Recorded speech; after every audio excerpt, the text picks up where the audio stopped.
Friends, आज के video lecture में जो आपका सब्जेक्ट हिंदी हो जाता है, इसके राजन सीरीज के अति लघु टाइप क्वेश्चंस की सीरीज को कंटिन्यू करेंगे, जो आप लोगों के लिए मोस्ट इंपॉर्टेंट है। सो वीडियो को बिल्कुल भी स्किप ना कीजिएगा और वीडियो को लास्ट तक जरूर देखिएगा। तो चलते हैं आज की सीरीज का फर्स्ट नंबर क्वेश्चन देख लेते हैं। क्वेश्चन आपका हो जाता है, वृक्ष से पत्ते गिरते हैं, वाक्य में कौन सा कारक है? तो वाक्य में आपका देखिए, वृक्ष से पत्ते गिरते हैं यानी वृक्ष से पत्ते अलग हो रहे हैं, और जहां पे अलग होने की बात होती है वहां पे कौन सा कारक होता है? तो वहां पे अपादान कारक होता है, यानी कि अपादान आपका राइट आंसर हो जाएगा।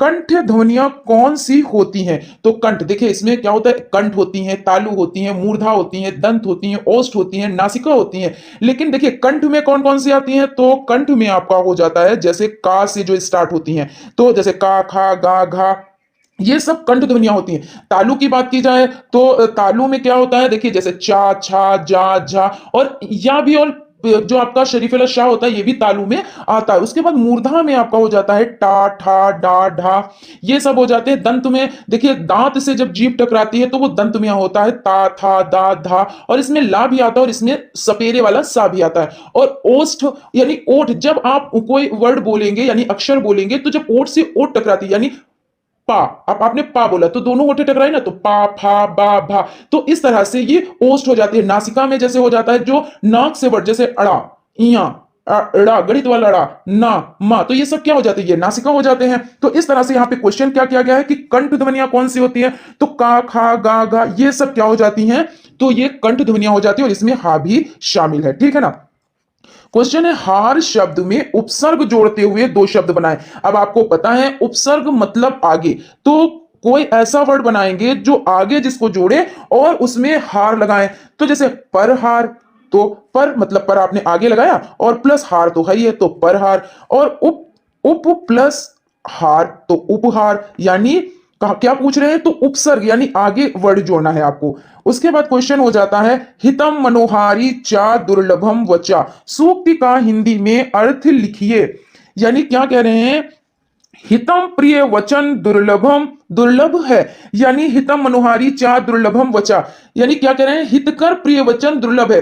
आप हित भी करें और प्यार से भी बोलना, ये एक साथ संभव नहीं। आप अगर किसी को हित की बात बताएंगे तो वो हो सकता है सामने वाले को कड़वी बात लगे, है ना, और अहित बोलेंगे तो हो सकता है वो अच्छी भी लगे। कहते नहीं कि जैसे आप चापलूसी करें किसी की तो वो बातें सबको अच्छी लगती है, भाई आप बहुत अच्छे हैं, भले कोई नहीं भी सामने वाला जैसा है उसके अकॉर्डिंग आप नहीं बोल रहे हैं, आप मीठी मीठी बातें कर रहे हैं, उसकी तारीफ कर रहे हैं। बहुत लोग होते हैं जो बटरिंग करते हैं, लेकिन बहुत लोगों का मिजाज ऐसा होता है वो बटरिंग नहीं करता है, वो क्या कहता है, जो सच बोलता है। और सच जैसे कहते हैं कि सच होता है कड़वा, तो जो कड़वा होता है तो उसमें यही चीज है, हितम मनोहारी चा दुर्लभम बचा। तो जब आप सच बोलेंगे, हित की बात करेंगे तो वो कड़वी ही आपको लगेगी, यानी दोनों चीजें संभव नहीं है, यहां पे ये चीज है। उसके बाद है, हिंदी गद्य साहित्य की किन्हीं तीन चार विधाओं के नाम लिखिए, अथवा हिंदी गद्य की दो विधाओं के नाम लिखिए। तो देख लेते हैं, नाटक, एकांकी, निबंध, कहानी, ये सब हो जाते हैं। नदी एवं आकाश शब्द के तीन तीन पर्यायवाची शब्द लिखिए। तो नदी देखिए, सरिता, तटनी, तरंगिणी, ये हो जाते हैं। आकाश का नभ, गगन, नंबर, अंबर, ये हो जाते हैं। विद्या शब्द पर संस्कृत भाषा में दो वाक्य लिखिए। तो विद्या, विद्या बहुविधा भवंती, विद्यम विनियम ददाति, ये आप लिख सकते हैं इस तरह से। मौन पठन के उद्देश्य क्या है? मौन पठन का उद्देश्य द्रुत गति से पठन का अभ्यास करना तथा छात्रों की बोध शक्ति विकसित करना। यानी मौन पठन से क्या होता है कि जब जो भी पढ़ रहा होता है उसको बहुत ज्ञान हो जाता है, उसके बाद वो क्या करता है, चीजों को शांति से पढ़ता है। तो जब वो शांति से पढ़ता है तो सामने वाला जो बैठा होता है आसपास में वो भी डिस्टर्ब नहीं होता है, प्लस वो मंथन करता है, मन ही मन में मंथन करता है, ये चीज हो जाती है।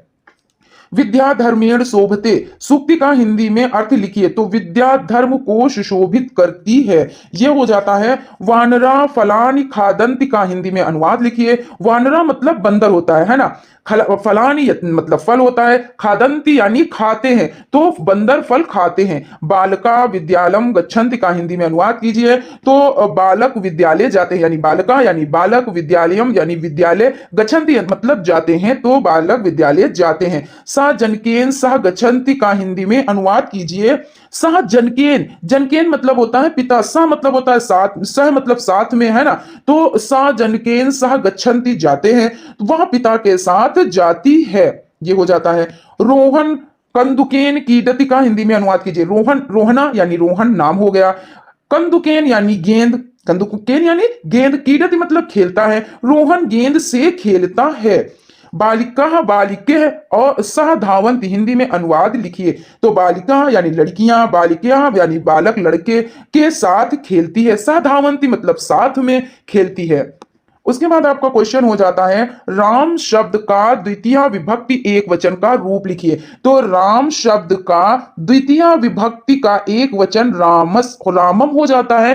द्वितीय वचन की बात अगर की जाए तो रामू हो जाता है, ठीक है, यानी रावण हो जाता है और आपका रामू हो जाता है, इस तरह से हो जाता है। उसके बाद आपका है कवि शब्द का तृतीय विभक्ति और एक वचन का रूप लिखिए। तो कवि जो है तृतीय विभक्ति का कविना है, ठीक है ना, और कविभ्याम भी कह सकते हैं, क्या कवि, कविभ्याम, ठीक है ना, हलंत नीचे कविभ्याम। और चतुर्थ, अगर चतुर्थ विभक्ति की बात की जाए तो कव्य कविभ्याम हो जाता है। उसी प्रकार देखिए भानु शब्द का चतुर्थी विभक्ति और बहुवचन का रूप, तो चतुर्थी विभक्ति भानुभ्या, भानुभ्या हो जाता है, और प्रथम विभक्ति यानी चतुर्थी विभक्ति में बहुवचन ये पूछा गया है, और एक वचन की बात करें यानी एक वचन की बात करें तो भानवे हो जाता है, भानवे, और द्विवचन की बात की जाए तो भानुभ्याम हो जाता है, क्या हो जाता है, तो भानुभ्याम हो जाता है। उसके बाद आपका है पिता शब्द का प्रथमा विभक्ति और बहुवचन का रूप लिखिए। तो पिता शब्द का प्रथमा विभक्ति और बहुवचन का रूप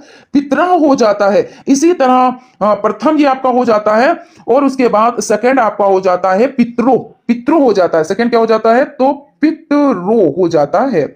क्वेश्चन आपका है लता शब्द का द्वितीय विभक्ति और द्विवचन का रूप लिखिए। तो लता शब्द का द्वितीय विभक्ति लते होता है, और अगर प्रथम की बात की जाए तो लताम होता है, लताम, और अगर बहुवचन की बात की जाए, बहुवचन की बात की जाए तो लता, ल, ये यहां पे ला है, बहुवचन की बात की जाए तो लता, ये हो जाता है। उसके बाद क्वेश्चन आपका हो जाता है मति शब्द का तृतीय विभक्ति और एक वचन का रूप लिखिए। तो मति शब्द का तृतीय तृतीय विभक्ति मत्या, और अगर सेकंड की बात की जाए द्वितीय विभक्ति तो मतिभ्याम, द्वितीय की क्या है, तो मतिभ्याम, और अगर बहुवचन की बात की जाए तो मतिभी, बहुवचन तो मतिभी, मतिभिया, ये हो जाता है ये, ठीक है ना। क्वेश्चन है नदी, नदी शब्द का चतुर्थी विभक्ति और बहुवचन का रूप लिखिए। तो नदी शब्द का चतुर्थी विभक्ति नदीभ्या, नदीभ्या, और अगर फर्स्ट की बात की जाए तो नधे हो जाता है, नधे, और सेकंड की बात की जाए तो क्या हो जाएगा, तो नदीभ्याम हो जाएगा, क्या हो जाएगा, नदीभ्याम, नदीभ्याम हो जाएगा। फल शब्द का तृतीय विभक्ति और एक वचन फल, तो फल शब्द का क्या लिखना है, तृतीय विभक्ति और एक वचन का रूप, तो फल फलेन। सेकेंड हो जाता है फलभ्याम, क्या हो जाता है, तो फलभ्याम हो जाता है, फलभ्याम हो जाता है, और सेकेंड क्या हो जाता है, फले, सेकेंड क्या हो जाता है, फले, फलेया, ये आपकी दो, ये भी सर्व फलेया। वारी शब्द का द्वितीय विभक्ति और बहुवचन का रूप, तो वारी शब्द का द्वितीय विभक्ति, द्वितीय विभक्ति तो वारिणी, वारिणी हो जाता है, फर्स्ट हो जाता है वारी, और आपका बहुवचन हो जाता है वारिण्या, वारी और री, और ये वारिण्या। उसके बाद हो जाता है मधु शब्द का तृतीय विभक्ति और एक वचन शब्द लिखिए। तो मधु शब्द का लिख लेते हैं कौन सा, तृतीय विभक्ति और एक वचन, तो तृतीय विभक्ति और एक वचन हो जाता है मधुना। और सेकंड की बात की जाए तो मधुभ्याम, क्या हो जाता है, मधुभ्याम हो जाता है। और इसी तरह अगर बहुवचन की बात की जाए तो मधुभ्या हो जाता है, क्या आ जाता है, मधुभिया, मधुभिया हो जाता है, ठीक है ना। निराला जी की प्रमुख काव्य रचनाएं कौन कौन सी हैं, तो निराला जी की प्रमुख काव्य रचनाएं हो जाती हैं गीतिका, तुलसीदास, अनामिका, कुकुरमुत्ता, अड़िमा, बेला, अर्चना, परिमल, आराधना, गीत गुंज, नए पत्ते, अपरा, ये सब हो जाते हैं। श्री रामधारी सिंह दिनकर का जन्म कब और कहां हुआ था, तो श्री रामधारी सिंह दिनकर का जन्म 23 सितंबर कब हुआ था, तो 23 सितंबर और 1908 में बिहार प्रांत के मुंगेर जिले के सिमरिया घाट नामक ग्राम में हुआ था। क्वेश्चन है सूरदास जी का जन्म कब हुआ था एवं मुख्य रचनाएं कौन सी हैं? तो सूरदास जी का जन्म आगरा के निकट रूनकता नामक ग्राम में संवत 1535 और ये विक्रम संवत ये सन हो जाता है 1478 ईस्वी में हुआ था, क्योंकि अगर ये आ जाए या ये आ जाए तो आप यही लिखें। वैसे जो आपका अति लघुत्तरीय टाइप है तो आप दोनों लिखेंगे, ठीक है ना। इनकी प्रमुख रचनाएं सूरसागर, सुरसारावली, साहित्य लहरी है। टैगोर की प्रमुख रचनाएं कौन कौन सी हैं? रविन्द्रनाथ टैगोर की गीतांजलि के लिए सन 1913 में साहित्य का नोबेल पुरस्कार मिला था। आपने ही जनगणमन अधिनायक जो है राष्ट्रीय गान की रचना की थी तथा इसके अलावा आमार, सोनार, बांग्लादेश के राष्ट्रीय गीत की भी रचना की थी। मुंशी प्रेमचंद्र की प्रमुख रचनाएं कौन कौन सी हैं? अब देख लेते हैं मुंशी प्रेमचंद्र की प्रमुख रचनाएं। तो इसमें हो जाती हैं गबन, गोदान, कर्मभूमि, रंगभूमि, सेवा सदन आदि उपन्यास तथा नमक का दरोगा एवं पूस की एक रात कहानियां प्रमुख हो जाती हैं। रमेश उपाध्याय का सामान्य परिचय दीजिए। आधुनिक हिंदी कहानीकारों में रमेश उपाध्याय का नाम उल्लेखनीय माना जाता है।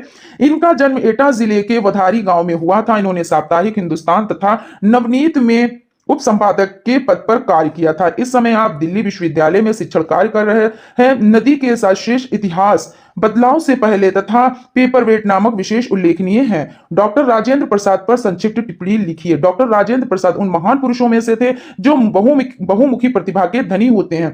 वे किसान के सादगी पसंद बेटे थे, हाईकोर्ट के निर्भीक वकील थे, भारतीय स्वतंत्रता संग्राम के अग्रणी नेता थे, स्वतंत्र भारत के प्रथम राष्ट्रपति थे और हिंदी के अनन्य भक्त एवं सजग साहित्यकार थे। और इनका जन्म 3 सितंबर कब हुआ था? तो 3 सितंबर 1884 कब हुआ था? तो 1884 को बिहार में हुआ था ना, बिहार में। उसके बाद क्वेश्चन आपका हो जाता है और इनके पिता का नाम जान लेते हैं। तो पिता का नाम था महादेव सहाय, ठीक है ना। श्री रामचरितमानस नामक काव्य की रचना किसने की थी? तो श्री रामचरितमानस नामक काव्य की रचना गोस्वामी तुलसीदास ने की थी।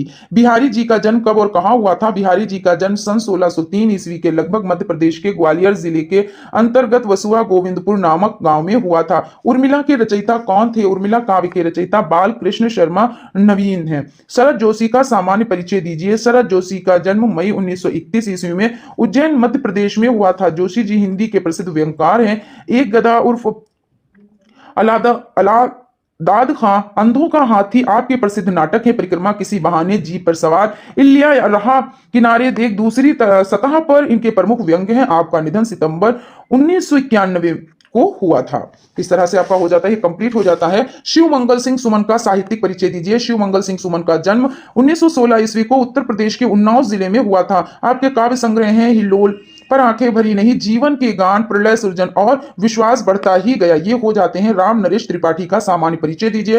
राम नरेश त्रिपाठी जी का जन्म 1881 ईस्वी में उत्तर प्रदेश प्रांत के जिला जौनपुर के कोयरीपुर ग्राम में हुआ था। आपकी रचनाओं में नवीन आदर्श और नवयुग का संकेत दिया गया। आपके द्वारा रचित पथिक मिलन नामक खंडकाव्य लोकप्रिय है। सन 1962 ईस्वी में आपका देवसान हुआ था।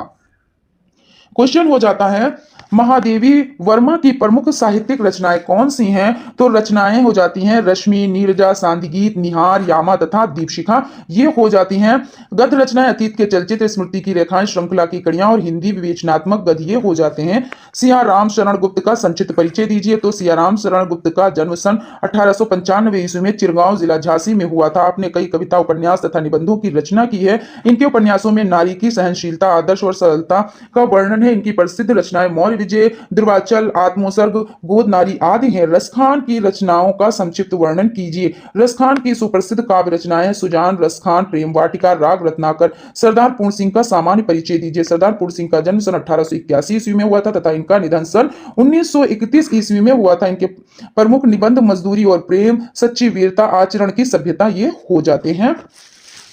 क्वेश्चन है इसमें समझ लेते हैं कि सरदार पूर्ण सिंह ये हो जाता है आपका। तो इनका जन्म जो 1881 में हुआ था तो वो 17 फरवरी कभी कभी ऐसा भी क्वेश्चन आ जाता है, ठीक है ना, कि 17 फरवरी, 18 फरवरी, 17 मार्च, इस तरह से भी क्वेश्चन पूछ लिए जाते हैं। सर्वेश्वर दयाल सक्सेना का जन्म कहाँ हुआ था? तो सर्वेश्वर दयाल सक्सेना का जन्म 1927 ईस्वी में बस्ती में हुआ था, यानी उत्तर प्रदेश के बस्ती जिला में हुआ था, ठीक है ना।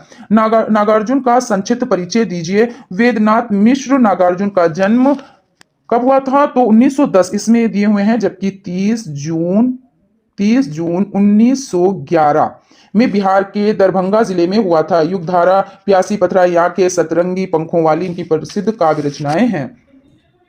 गणेश शंकर विद्यार्थी पर संक्षिप्त लेख लिखिए। गणेश शंकर विद्यार्थी का जन्म 1890 में प्रयाग में हुआ था। आप पत्रकार थे। आप सरस्वती पत्रिका तथा अभ्युदय पत्र में कार्यरत रहे हैं। कुछ समय तक आप प्रताप साप्ताहिक पत्र के संपादक रहे हैं। इनकी भाषा सशक्त एवं शैली ओजपूर्ण, गंभीर एवं वक्रता प्रधान रही। आपका निधन सन 1931 ईस्वी को हुआ था। विनय पत्रिका के रचनाकार कौन है? तो विनय पत्रिका के रचनाकार तुलसीदास जी हैं। आधुनिक युग के प्रमुख कवियों के नाम लिखिए। तो आधुनिक युग के प्रमुख कवि हैं अयोध्या सिंह उपाध्याय, हरिओद, महादेवी वर्मा, जयशंकर प्रसाद, भारतेंद्र, हरिश्चंद्र। विसर्ग, हलंत तथा अनुस्वार का चिन्ह बताएं। तो विसर्ग का चिन्ह देखिए आपका ये हो जाता है। तो इस तरह से ये विसर्ग का चिन्ह हो जाता है। और आपका हो जाता है देखिए कौन सा? हलंत। तो हलंत का जैसे आप कोई वर्ड लिखते हैं, ठीक है ना, नीचे इस तरह से लगाते हैं और का को हटाते हैं अगर, तो भाई चिन्ह सिर्फ बताना है तो इस तरह से आप लगा दें। और अनुस्वार, अनुस्वार यानी एक ना, यानी एक बिंदी, तो इसी तरह से तो लगाएंगे ना, तो इस तरह से आप लोग लिख सकते हैं। बालका, सा तथा श्वा में लगा चिन्ह, ये जो चिन्ह लगा हुआ है, जैसे बालका लिखा है, बालका ये बिंदी लगी हुई है दो, है ना। फिर इसमें सा है तो ऐसे दो बिंदियां लगी हुई हैं। और देखिए अश्वा लिखा हुआ है, अश्वा लिखा हुआ है तो इसमें दो बिंदियां लगी हुई, क्या नहीं, ये बिंदियां जो हैं ये क्या कहलाती हैं? तो ये विसर्ग कहलाती हैं, है ना। तो इस तरह से ये आपका आंसर हो जाता है। छात्र विद्यालय स्वागतम, प्रत्येक फलम में उचित विसर्ग एवं हलंत का प्रयोग कर सही शब्द बनाएं। तो देखिए छात्र तो छात्रा, यानी इसमें उपसर्ग लगेगा, है ना, विसर्ग यानी विसर्ग लगेगा। और विद्यालय तो विद्यालय, विसर्ग। और स्वागत, तो जब स्वागत होता है स्वागतम लिखा जाता है ना, तो यानी हलंत। तो देखिए मालक्य और हलंत। प्रत्येकम हलंत, फलम हलंत, इस तरह से हो जाता है। शुक्ल युग या प्रसाद युग के दो नाटककारों के नाम लिखिए, जयशंकर प्रसाद और डॉक्टर रामकुमार वर्मा, ये हो जाते हैं। हिंदी के किन्हीं 5 एकांकीकारों के नाम बताइए। तो विष्णु प्रभाकर, उपेंद्र नाथ, अश्क, डॉक्टर रामकुमार वर्मा, उदय शंकर भट्ट, भातेंद्र, हरिश्चंद्र, ये हो जाते हैं। हिंदी के प्रमुख जीवनी लेखकों के नाम बताइए। बाबू गुलाब राय, विष्णु प्रभाकर, रामविलास शर्मा, अमृत राय, ये हो जाते हैं। महादेवी वर्मा की किन्हीं 5 रचनाओं के नाम बताइए। नीरजा, निहार, दीपशिखा, यामा, रश्मि, सांध्य गीत, ये हो जाते हैं। सूरसागर, सुरसारावली तथा साहित्य लहरी के रचनाकार कौन है? तो सूरसागर, सुरसारावली तथा साहित्य लहरी के रचनाकार सूरदास जी हैं। अनिवार्य संस्कृति में उच्चारण दोष के 2 प्रमुख कारण बताइए। उच्चारण दोष के 2 प्रमुख कारण हो जाते हैं, देखिए वर्णों के उच्चारण को करते समय जीभ को दबाना तथा वर्णों को मुख में काट देना, वर्णों को बोलते समय नाक में से सुर निकालना, ये हो जाते हैं। नीति का कोई श्लोक लिखिए। नीति का श्लोक कह रहे हैं ना, रूप यौमन संपन्ना विशाल कुलम संभवा विद्याहीना न शोभन्ते दीर्घदा एवं किंशुकः, यानी व्यक्ति चाहे कितना भी रूपवान हो, यानी रूप यौवन संपन्ना, यौवन में परिपूर्ण हो, उसे किसी भी महान कुल में जन्म लिया हो। विशाल कुलम संभवा, यानी कितने भी ऊंचे कुल में जन्म लिया हो। विद्याहीना ना शोभन्ते, यानी यदि वो विद्या रूपी धन से वंचित है, यानी वो शोभित नहीं है, वंचित है, तो निर्गदा एवं किंशुकः, यानी उसकी वही स्थिति होगी जैसे बिना सुगंध के टेसू के फूल की होती है। तो आप इसको बहुत अच्छे से याद कर लीजिए, क्योंकि ये श्लोक भी याद कर लीजिए प्लस जो इसका हिंदी अनुवाद है उसको भी याद कर लीजिए, ठीक है ना, क्योंकि भाई इस तरह के क्वेश्चंस तो आपको याद ही करने रहेंगे। कहानी के 2 प्रमुख प्रकारों के नाम लिखिए। कहानी के 2 प्रमुख, ऐतिहासिक कहानी तथा धार्मिक कहानी, और ऐसे भी वास्तविक कहानी और काल्पनिक कहानी। स्वर्ण शब्द का पर्यायवाची लिखिए। तो स्वर्ण, सोना, कनक, कंचन, स्वर्ण, हेम, जात, रूप, ये सब क्या हो जाते हैं? स्वर्ण शब्द के पर्यायवाची हो जाते हैं। श्लेष अलंकार की परिभाषा। श्लेष अलंकार देखिए, एक शब्द के साथ अन्य अर्थ लगे हुए हों, जहां किसी शब्द के एक बार प्रयुक्त होने पर एक से अधिक अर्थ होते हैं, वहां श्लेष अलंकार होता है। यहां पर ऐसे कह सकते हैं जहां पर कोई शब्द एक ही बार आता है लेकिन उस शब्द के अर्थ भिन्न भिन्न निकलते हैं, तो उसको क्या कहते हैं? तो श्लेष अलंकार कहते हैं। जैसे रहीमन पानी राखिए, बिन पानी सब सून, पानी गए ना उबरे, मोती मानस चून, यानी यहाँ पे क्या है? इसमें पानी के 3 अर्थ है। देखिए पानी ही हर जगह पे है लेकिन पानी का अर्थ हर जगह पे अलग है। देखिए एक पानी का क्या अर्थ है? मोती के पक्ष में। दूसरे पानी का जैसे कहते हैं कि आप में पानी नहीं है क्या, वो चीज की प्रतिष्ठा मनुष्य के पक्ष में, तथा जल आटे के पक्ष में। तो पानी, रहीमन पानी राखिए, बिन पानी सब सून, पानी गए ना उबरे, मोती मानस चून, इस तरह से हो जाता है। प्र उपसर्ग से बनने वाले 2 शब्द। तो प्र उपसर्ग मतलब आगे, तो जो आगे आप शब्द जोड़ेंगे उसमें हो जाएंगे वो उपसर्ग होंगे। तो प्र गति, पर पोत्र, इस तरह से आप बहुत सारे बना सकते हैं। जो पुरुष अभिनय करे वाक्यांश के लिए एक शब्द यानी नायक होता है ना, जो अभिनय करे, अभिनेता, नायक। तत्र एकः विशालः सरोवरः अस्ति का हिंदी में अनुवाद कीजिए। तत्र एकः विशालः सरोवरः यानी यहाँ एक विशाल तालाब है। विशाल मतलब बड़ा, विशालः, सरोवरः मतलब तालाब, है ना। तो यहाँ एक विशाल तालाब है। हरि शब्द का तृतीया विभक्ति और एक वचन रूप लिखिए। तो हरि शब्द का हरिणा हो जाता है। क्या हो जाता है? हरिणा हो जाता है। और सेकंड की बात की जाए, जैसे सेकंड की बात की जाए तो हरिभ्याम, हरिभ्याम, हरिभ्याम, ये हो जाता है। ठीक है ना। उसके बाद हिमालय से गंगा निकलती है, यह वाक्य किस कारक का है? तो हिमालय से गंगा निकलती है यानी एक वस्तु का दूसरे से अलग होना, है ना। तो ये अपादान कारक है। और जैसे होता है पेड़ से पत्ते गिरते, वृक्षात पत्राणि पतंति, तो पत्ते क्या हो रहे हैं? पेड़ से अलग हो रहे हैं, यानी अपादान कारक है। पुष्प शब्द के 4 पर्यायवाची शब्द लिखिए। तो सुमन, कुसुम, फूल, प्रसून ये हो जाते हैं। संधि सुगम, सूक्ष्म एवं स्वतंत्र शब्दों के विलोम शब्द लिखिए। संधि विग्रह, है ना, विच्छेद, सूक्ष्म स्थूल, सुगम दुर्गम, स्वतंत्र प्रतंत्र, नयन एवं नायक शब्दों का तो संधि विच्छेद करना है ना। तो नयन देखिए इसमें कोई मात्रा नहीं लगी है, तो ना में एक ही मात्रा प्लस अन, नयन तो अयादि संधि। और नायक में देखिए एक मात्रा लगी है तो नय प्लस अक, ना में 2 मात्रा ऊपर, आय की मात्रा प्लस अक, ये भी अयादि संधि आपकी हो जाती है। क्वेश्चन है सम उपसर्ग लगाकर 4 शब्द बनाए। तो सम, तो जैसे संगीत, सम प्लस गीत तो संगीत, सम प्लस ये जो माँ बना है वो आधा है, और आधा माँ किसका काम करता है? तो अंक की बिंदी का भी काम करता है ना, और आधा माँ तो आधा माँ है। तो सम्मान तो सम्मान हो गया, सम यानी संचार, अब ये माँ है तो ये अंक की बिंदी का काम कर रहा है ना, तो समचार यानी संचार, समर्थ यानी समर्थ। शब्द किसे कहते हैं? एक या अनेक अक्षरों के योग से बनते हैं, उनको शब्द कहते हैं। क्योंकि भाई जब अक्षर जुड़ते हैं तभी तो शब्द बनते हैं, और जब शब्द बनते हैं तो क्या होता है? तब वाक्य बनते हैं। इस तरह से विस्तृत होता चला जाता है। शब्द बने तो शब्द जुड़े तो वाक्य बने, शब्द जुड़े तो क्या हो, जैसे आपके जो शब्द जुड़े तो एक शब्द एक अनेक अक्षरों के योग से बनता है, तो अक्षर जुड़े तो शब्द बने, शब्द जुड़े तो वाक्य बने, ऐसे। ठीक है ना। तो ये चीज हो जाती है। उसके बाद आपका हो जाता है जो अपने से उत्पन्न हो वाक्यांश के लिए एक शब्द लिखिए। स्वभू, छ संयुक्त वर्ण किन 2 वर्णों से मिलकर बना है? तो का प्लस शा, और का में हलंत भी होती है, तो ये क्षत्रिय वाला छाप का हो जाता है। पारलौकिक शब्द का वर्ण विच्छेद, देखिए पारलौकिक, तो पहले क्या है? पा, तो पा को देखिए आधा यानी हलंत लगा के, और आ की मात्रा लगी, ना हो गया। फिर रा में छोटा आ, तो ये हो गया, और ला, फिर ओ की मात्रा, और का, और छोटी ई की मात्रा है, और क 2 बार है ना, और आ, तो क्या हो गया? पारलौकिक। इस तरह से हो जाता है आपका। फटी न जाके पांव बिवाई, सो का जाने पीर पराई, कहावत का अर्थ स्पष्ट कीजिए। यानी जिसके पैरों में बिवाई यानी दरार हो जाती है, और इस कारण जो उसको पीड़ा होती है, उस पीड़ा का अन्य कोई व्यक्ति नहीं समझ पाता, उसी प्रकार दुखी या पीड़ित व्यक्ति का दुख कोई अन्य नहीं समझ पाता। तो देखिए यहाँ पे क्या बताया गया है कि फटी न जाके पांव बिवाई, सो का जाने पीर पराई, कि जिसके पैर फटे हैं, जिसके पैरों में दरार है, यानी जिसको दुख है, अपने दुख को सिर्फ वही समझ सकता है जो जिस बात के लिए दुखी है। दूसरा तो उसको यह समझता है कि ये फ्री में दुखी है, इसको दुखी क्या है। लेकिन जिसके पैर में बीमारी पड़ी होंगी, जिसके पैर फटे होंगे, वही उसका दर्द समझेगा। दूसरे के लिए तो बस ये है कि बस इसके पैर में हल्की सी दरार पड़ी है, इसमें क्या होता है, लेकिन दर्द तो उसी को होता है जिसको दुख मिलता है। तो यहां पे ये चीज बताई गई है।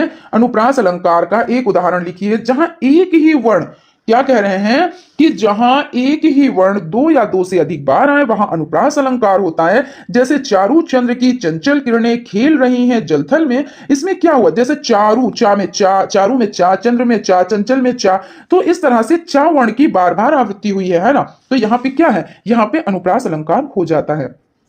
आकर्षण, कृतज्ञ, जागृत व मुक्ति शब्दों के विलोम लिखिए। आकर्षण मतलब प्रतिकर्षण, कृतज्ञ यानी कृतज्ञ, जागृत यानी सुषुप्त, मुक्ति यानी बंधन, ये हो जाते हैं। निम्नलिखित शब्दों के एक एक समानार्थी शब्द लिखिए। खग धरती, तो खग पक्षी, धरती धरा। सरोरुह शब्द का क्या अर्थ है? सरोरुह शब्द का अर्थ है कमल की भांति। तुलसीदास जी के गुरु कौन थे? तो नरहरिदास, नरसिंहदास, है ना। हिंदी गद्य की 2 विधाओं के नाम लिखिए। तो नाटक, कहानी, उपन्यास, एकांकी, ये सब आप लिख सकते हैं। निम्नलिखित संस्कृत शब्दों के हिंदी में अर्थ लिखिए। तगाड़ मतलब तालाब होता है, नृपा मतलब राजा होता है ना। प्रकृति के सुकुमार कवि किसे कहा जाता है? तो सुमित्रा नंदन पंत जी को कहा जाता है। हलंत के प्रयोग से वर्ण या अक्षर आधा या पूरा दोनों में से क्या होता है? तो हलंत का मतलब क्या होता है? जैसे आपको कुछ लिखना है तो जब इसमें हलंत लगा दिया इसका मतलब ये आधा हो गया, है ना? तो आधा होता है। और इसमें क्या होता है? इसमें जो छोटा आ होता है वो समाप्त हो जाता है। इसमें छोटा आ छिपा होता है ना, जैसे का प्लस छोटा आ, तब ये बनता है आपका का। और जब आपने इसमें हलंत लगा दिया तो इसमें जो क्या होता है, छोटा आ है वो समाप्त हो गया, ये चीज हो जाती है। मां में मां वर्ण अक्षर पूरा अथवा आधा किस रूप में? वही चीज हो गई। देखिए मां जैसे हलंत है तो ये आधा हो गया, तो आधे रूप में पाया जाएगा। वंश अंश शब्द में किस चिन्ह का प्रयोग हुआ? तो अनुस्वार, क्योंकि एक बिंदी है, वही चीज तो बताई थी, एक बिंदी है और एक ना, तो अनुस्वार। समस्त भाषाओं की जननी कौन सी भाषा? तो समस्त भाषाओं की जननी संस्कृत भाषा हो जाती है। क्वेश्चन है आपका, हरिभाऊ उपाध्याय का जन्म कब और कहां हुआ था? हरिभाऊ उपाध्याय का जन्म उज्जैन जिले की देवास तहसील के गांव में सन 1892 में हुआ था। डॉक्टर विद्यानिवास की प्रमुख रचनाएं कौन सी हैं? निबंध संग्रह संचारणी, परंपरा, बंधन, दूब और अशत, मेरे राम का मुकुट भीग रहा है, बसंत आ गया पर कोई उत्कंठा नहीं, मैंने सिल पहुंचाई, आंगन का पक्षी और बंजारा मन, तुम चंदन हम पानी, चितवन की छाह, कदम्ब की फूली डाल आदि हो जाते हैं। शोध पाणिनि व्याकरण की यानी विश्लेषण पद्धति, साहित्य की चेतना, भाषा विज्ञान, हिंदी की शब्द संपदा, रीति विज्ञान आदि। हरिशंकर परसाई कौन थे? तो हरिशंकर परसाई का जन्म मध्य प्रदेश के होशंगाबाद जिले के जमानी गांव में हुआ था। वे प्रसिद्ध व्यंगकार थे। उन्होंने अपने यथार्थ व्यंग में घूसखोरी, स्वार्थ, भ्रष्टाचार आदि पर चुटीली भाषा में व्यंग किया है। पगडंडियों का जमाना, सदाचार का तावीज, जैसे उनके दिन फिरे, निठल्ले की डायरी, तट की खोज आदि इनकी प्रमुख पुस्तकें हो जाती हैं। वियोगी हरि का साहित्य परिचय दीजिए। वियोगी हरि का जन्म सन 1896 ईस्वी में छतरपुर मध्य प्रदेश में हुआ था। सन 1932 ईस्वी में साहित्य साधना से हटकर हरिजन सेवक संघ, गांधी स्मारक विधि और भूदान आंदोलन से क्रमशः जुड़ गए। आपकी प्रेम शतक, प्रेमांजलि का वीर हरदोल, छदम, योगिनी नाटक, मेरा जीवन प्रवाह प्रमुख है। मई 1988 ईस्वी में आपका देवसान हो गया। यमक अलंकार की परिभाषा लिखिए। तो यहाँ पे देख लेते हैं, जहां एक शब्द अथवा शब्द संग्रह का एक से अधिक बार प्रयोग हो किंतु उनका अर्थ प्रत्येक बार भिन्न भिन्न हो, वहां यमक अलंकार होता है। जैसे कनक, कनक, तेसोगुनी, मात कदा अधिकाय, है ना। यहाँ कनक का अर्थ सोना तथा दूसरे कनक का धतूरा हो जाता है, यानी यहाँ यमक अलंकार हो जाता है। रूपक अलंकार की परिभाषा लिखिए। जहां उपमेय में उपमान का भेद रहित आरोप हो वहां रूपक अलंकार होता है। चंद्रिका से लिपटा घनश्याम या चरण कमल बंदो हरिराई। उपमा अलंकार की परिभाषा दीजिए। जहां पर उपमेय की उपमान से किसी समान धर्म के आधार पर समानता या तुलना की जाए वहां उपमा अलंकार होता है। जैसे पीपर, पात, सरिस, मंडोला। तो यहां पे क्या हो जाता है? उपमा अलंकार हो जाता है कि जहां पर उपमेय की उपमान से किसी समान धर्म के आधार पर समानता या तुलना की जाए, कि पीपर, पात, सरिस, मंडोला, यानी पीपर के जो उसके जैसा मंडोला है ना, वही चीज तो है ना, पीपर, पात, सरिस, मंडोला। उत्प्रेक्षा अलंकार की परिभाषा लिखिए। तो जहां उपमेय में उपमान की संभावना की जाती है वहां उत्प्रेक्षा अलंकार होता है। जैसे सोहत ओढ़े पीठ पदु, श्याम सलोने गात, मनो नीलमणि शेल पर अपतु परियो प्रभात। ये किसका उदाहरण हो जाता है? तो उत्प्रेक्षा अलंकार का उदाहरण हो जाता है। क्वेश्चन आपका हो जाता है, प्रति उपसर्ग से बनने वाले 4 शब्द बनाइए। तो प्रति, प्रतिवाद, यानी प्रति उपसर्ग, उपसर्ग मतलब आगे, है ना। तो प्रतिवाद, प्रत्येक, प्रतिक्रिया, प्रतीक, तो इस तरह से हो जाते। सु उपसर्ग लगाकर 4 शब्द बनाइए। तो सुपुत्र, सुअवसर, सुमार्ग, सुमन, ये सब हो जाते हैं। जिसको ना जीता जा सके वाक्यांश के लिए एक शब्द लिखिए, तो अजय हो जाता है। जो सब कुछ जानता हो वाक्यांश के लिए एक शब्द लिखिए, तो सर्वज्ञ हो जाता है। चलिए देख लेते हैं, जो सब कुछ जानता हो वाक्यांश के लिए एक शब्द लिखिए, सर्वज्ञ हो जाता है। जो सत्य बोलता हो वाक्यांश के लिए एक शब्द लिखिए, तो सत्यवादी, सत्यभाषी हो जाता है। जिसने मृत्यु को जीत लिया हो वाक्यांश के लिए एक शब्द, तो मृत्यजन। और पर्वत से राजा हिमालय, अस्ति का हिंदी में अनुवाद कीजिए। तो पर्वतों का राजा हिमालय, यानी पर्वत से राजा हिमालय, यानी पर्वतों का राजा हिमालय है।